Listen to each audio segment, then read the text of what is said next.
Hello and नमस्ते everyone. इस video में हम क्लैरिफाई करेंगे एक बहुत ही कॉमन मिस्टेक और मिसअंडरस्टैंडिंग कि normal force is weight. Imagine करिए कि आप एक लिफ्ट में हैं, आप एक एलिवेटर में हैं और वो लिफ्ट वर्टिकली मूव कर रही है एंड आपका जो ट्रू मास है, वेट है, वो 50 किलोग्राम है और आप अपने वेट को नापते हैं उस मूविंग एलिवेटर में। तो जो रीडिंग आप देखेंगे वो जरूरी नहीं है कि वो 50 हो। That might be something different. ऐसा क्यों है? Why is that? इसको समझने के लिए हम सॉल्व करेंगे स्टेप बाय स्टेप डिटेल में 2025 एडवांस्ड की ये प्रॉब्लम थी 4 मार्क्स की। और अगर आपको ये कॉन्सेप्ट क्लियर है कि normal force is not always weight, तो आपके ये 4 मार्क्स बहुत इजी हैं।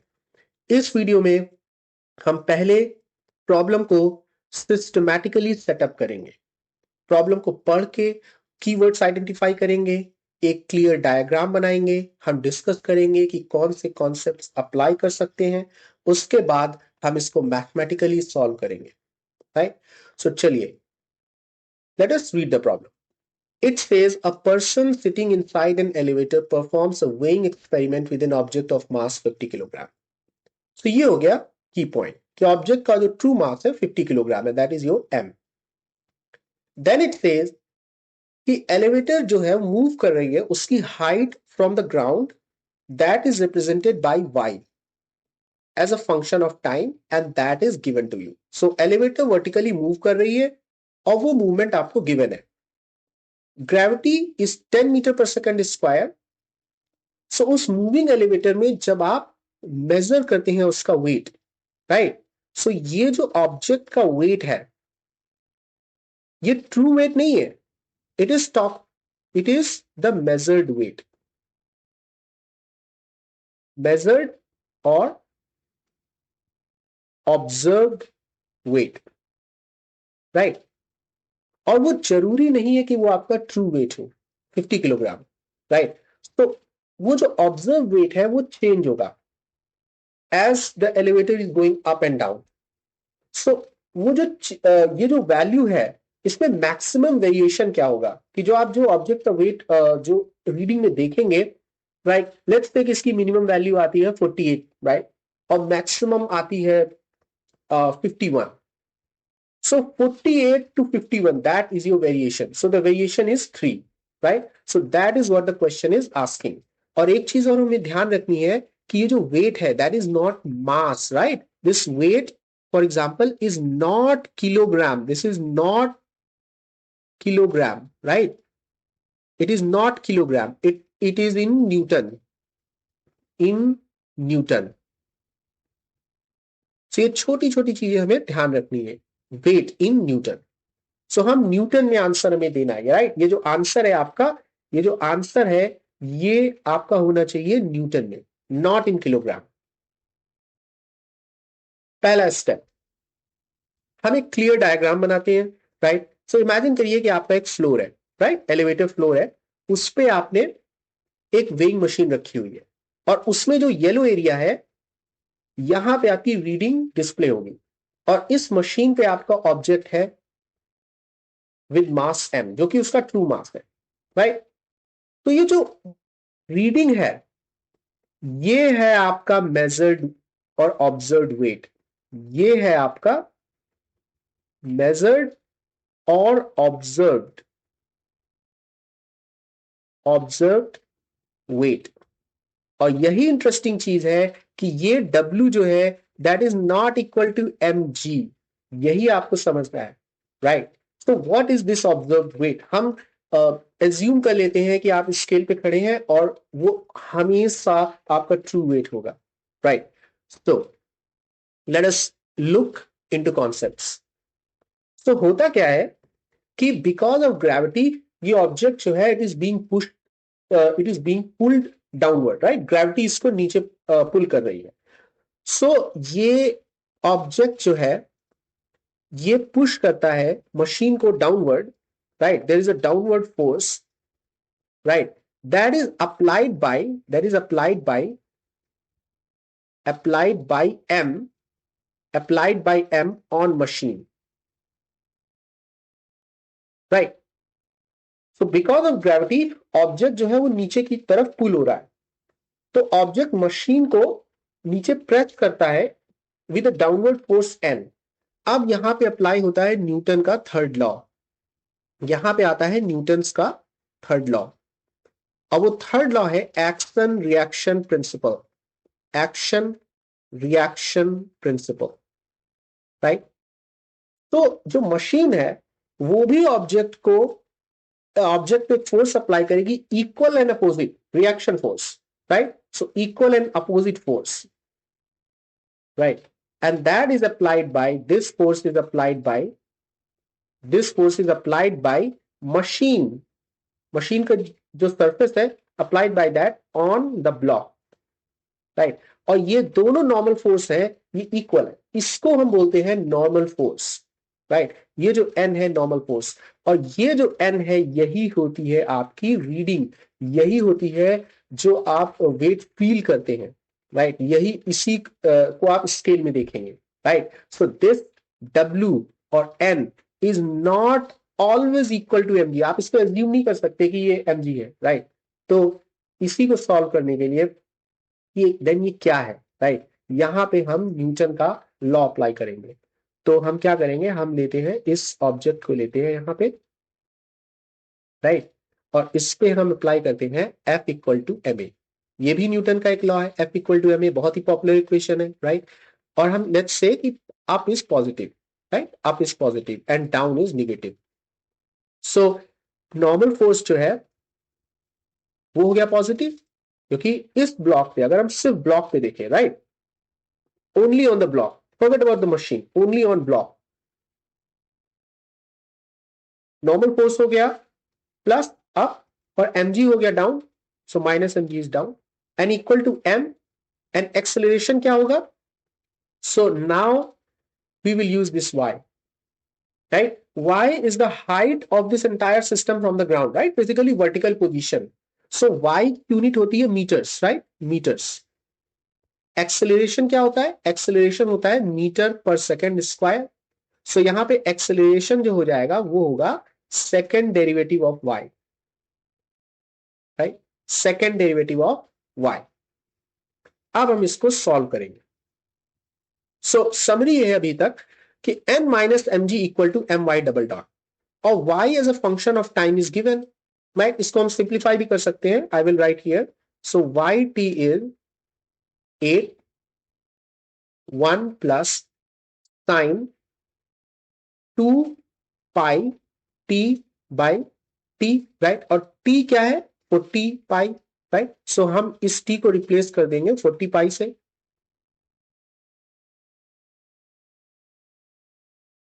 40 पाई, राइट, राइट। सो यहां पे आ गया y as a function of time, very simply written it is 8 plus 8 sin t by 20, pi pi cancel हो जाएगा, right, pi will cancel out यहां से।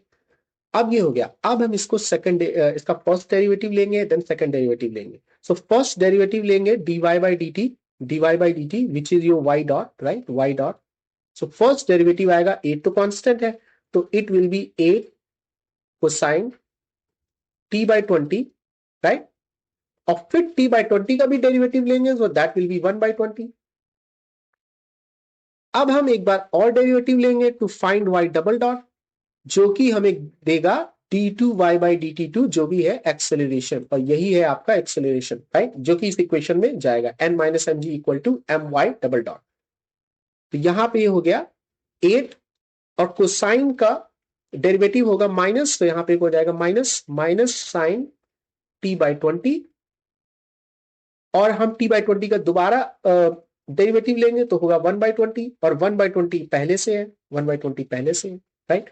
तो इसको अगर हम थोड़ा सा सिंप्लीफाई करें, so it is minus 8 by 400, right. So मैं इसको यहां लिख देता हूं, simple equation y double dot is equal to minus 8 by 400 which is 1 by 50 minus 1 by 50 sine t by 20। ये हो गई आपकी सिंपल इक्वेशन। तो ये जो y डबल डॉट है जो हमें मिला है, इसको हम प्लेस करेंगे इस इक्वेशन में n minus m g equal to m y double dot. तो ये हो गई समरी, राइट, कि n minus m g equal to m y double dot और y डबल डॉट है -1/50 साइन t बाई 20, जो कि हमने अभी जस्ट अभी कैलकुलेट किया यहां पे। अगर आप नीचे देखिए y double dot -1/50 sine t by 20, right. अब मेजर्ड वेट पे आते हैं हम दोबारा। मेजर्ड वेट, ये W इक्वल टू 1, यही वेट है जो आपको डिस्प्ले होगा स्केल पे, राइट। तो ये जो होता है नॉर्मल फोर्स है। तो इस इक्वेशन से नॉर्मल फोर्स क्या हुआ? Normal force is not just mg, it is mg minus, right, m y double dot. ये जो है, ये जो चीज है, ये क्या है? ये जो टोटल चीज है ये है m y double dot, right, ये है एम वाई डबल डॉट। तो अब हम कैलकुलेट करेंगे तो आप देख सकते हैं कि ये जो n की वैल्यू है, this is changing in time, this is changing over time, this is changing over time as elevator moves, as elevator moves, right. ये हार्मोनिकली चेंज हो रही है। सो द क्वेश्चन है कि इसकी मैक्सिमम वैल्यू जो है n की और जो मिनिमम वैल्यू है वो आपको बताएगा वेरिएशन इन n, राइट। सो उसके लिए हम क्या कर सकते हैं? हम n की मैक्सिमम वैल्यू कैलकुलेट करेंगे और मिनिमम कैलकुलेट करेंगे और उनके बीच का डिफरेंस जो है वही होगा आपका आंसर। तो चलिए अब हम कैलकुलेट करते हैं n की मैक्सिमम और मिनिमम वैल्यू। सो ये बहुत ही इजी है। यहां पे अब मैक्सिमम वैल्यू क्या होगी n की मैक्स वैल्यू क्या होगी? तो देखिए mg तो कांस्टेंट है, mg हो गया कांस्टेंट, राइट। तो यहां पे मैक्स वैल्यू क्या होगी? मैं इसको सीधे लिखता हूं -m/50, राइट। और साइन की जो वैल्यू है यहां पे हम लिख देंगे -1। So let me right here, अगर आप याद करें तो साइन थीटा की जो मिनिमम वैल्यू है वो होती है -1, उससे कम नहीं हो सकती। एंड इसकी जो मैक्सिमम वैल्यू है दैट इज 1। तो sine theta is between -1 and 1। तो अगर हम साइन थीटा को यहां -1 रखते हैं तो ये प्लस हो जाएगा, right, and that will give us. So now let's plug the numbers. So I will write here what is m here again. M is 50 kilogram, right? ये क्वेश्चन में गिवन है और क्वेश्चन सेज कि g को लीजिए 10 metre per second square, right. तो यहां पे हो जाएगा ये 50, राइट, मल्टीप्लाइड बाय 10 और यहां पे हो जाएगा plus m by 50, right. So 50 by 50, right. So यहां पे बेसिकली ये आ जाएगा 501, right? This is 500 and then plus 1. So n max जो वैल्यू है वो है 501 न्यूटन्स, 501 न्यूटन्स। अब हम कैलकुलेट करते हैं तो ये जो मैक्सिमम रीडिंग आएगी वो होगी 501 न्यूटन, राइट। और जो n मिनिमम है, जो n मिनिमम है वो होगा आपका mg, राइट, माइनस m/50 और हम साइन जो फंक्शन है t/20 उसकी वैल्यू यहां रख देते हैं 1, राइट। तो यहां पे हमें आ जाएगा, ये हो जाएगा 500 माइनस, क्योंकि m तो 50 है तो 1, तो ये हो जाएगा 499 न्यूटन्स, राइट। अब यहां पे आता है मैक्सिमम वेरिएशन इन n। तो जो क्वेश्चन पूछ रहा था कि maximum variation, right, maximum variation. So let's go back to the question again.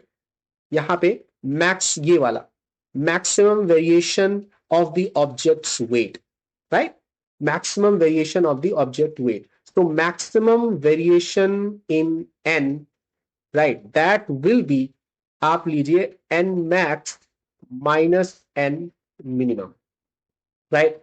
और यहां से हमें आंसर आएगा 501, राइट, माइनस 499 और आंसर होगा 2 न्यूटन्स।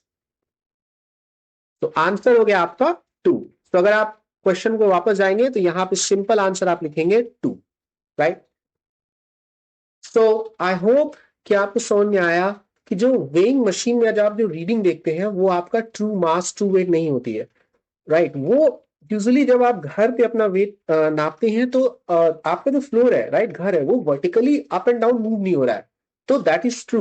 लेकिन एक मूविंग सिस्टम में अगर आप लिफ्ट में यही मेजरमेंट लेंगे एंड आप ये कर सकते हैं कि जब लिफ्ट स्टार्ट होती है मूवमेंट तो इसकी वेलोसिटी 0 है, और वो लिफ्ट सडनली अगर ऊपर जाना स्टार्ट होती है तो y डबल डॉट 0 नहीं है, राइट। तो इसको हम समराइज कर लेते हैं, लेट्स समराइज। तो आंसर में मिल गया, राइट। क्वेश्चन को हमने सॉल्व कर लिया। तो कंक्लूजन क्या है कि n minus m g equal to m y double dot, right. So here's the thing, अगर y डबल डॉट 0 है तब n equal to m g, तो जो मशीन दिखाएगी वो आपकी आपका ट्रू वेट दिखाएगी, राइट। और अगर y डबल डॉट आपका पॉजिटिव है, राइट, दैट मींस लिफ्ट ऊपर जा रही है और उसकी स्पीड इंक्रीज हो रही है, तो जो आपका वेट होगा वो आपका ज्यादा वेट फील होगा, राइट। या फिर लिफ्ट जो है वो नीचे जा रही है बट वो स्लो हो रही है, राइट। तो यहां पे लिख देता हूं कि lift going up, right, going up and speeding and increasing speed, right? Speeding is not the right word. I would say increasing speed, and speed is increasing, right? Or lift is going down, right? Lift is going down, right? Y जो है negative है, but speed is decreasing. इन दोनों cases में y double dot positive होगा, ये थोड़ा mathematical है। Speed is decreasing, right? Lift is going down, but speed is decreasing, right? So y double dot is negative, right? So आपको जो wait होगा वो ज्यादा फील होगा। और अगर y double dot less than 0 है, राइट, तो जो वेट दिखाएगी मशीन वो आपका ट्रू से कम होगी, राइट। और ये इसका जस्ट उल्टा होगा कि लिफ्ट अप, गोइंग अप और स्पीड इज डिक्रीजिंग, सो आपको वेट कम फील होगा। और lift is going down and speed is increasing, तो भी आपको वेट कम फील होगा। अब एक बहुत ही इंटरेस्टिंग केस, व्हाट इफ, ये बहुत इंटरेस्टिंग केस है, y double dot, what if y double dot is equal to minus g. इसका क्या मतलब है y double dot equal to minus g? इसको बोलते हैं free fall, free fall, right. आप इमेजिन करिए एक बहुत ही अनफॉर्चुनेट केस, राइट, कि ये जो लिफ्ट है ये टूट जाए, right. Let's say this breaks और lift is, that means lift is under free fall, right? So उस free fall में, right, ये जो y है, right, इसका जो सेकंड डेरिवेटिव है वो ग्रेविटी, क्योंकि it is falling with gravity acceleration, right. So ये जो रीडिंग आप देख रहे हैं रीडिंग आ जाएगी 0। और इसको आप मैथमेटिकली भी देख सकते हैं, n minus m g equal to m y double dot. So अगर y डबल डॉट ये माइनस जी हो गया तो n आपका आ जाएगा n minus m g equal to minus m g, which means n equal to 0, जो कि आपकी रीडिंग है, राइट। सो इसीलिए फ्री फॉल में ये जो आपका वेट है वो आपको 0 फील होगा। So I hope this video explains कि normal force is not always weight, ये हमेशा ट्रू नहीं है, और ये प्रॉब्लम इसी पर बेस्ड है। तो आई होप दिस हेल्प यू।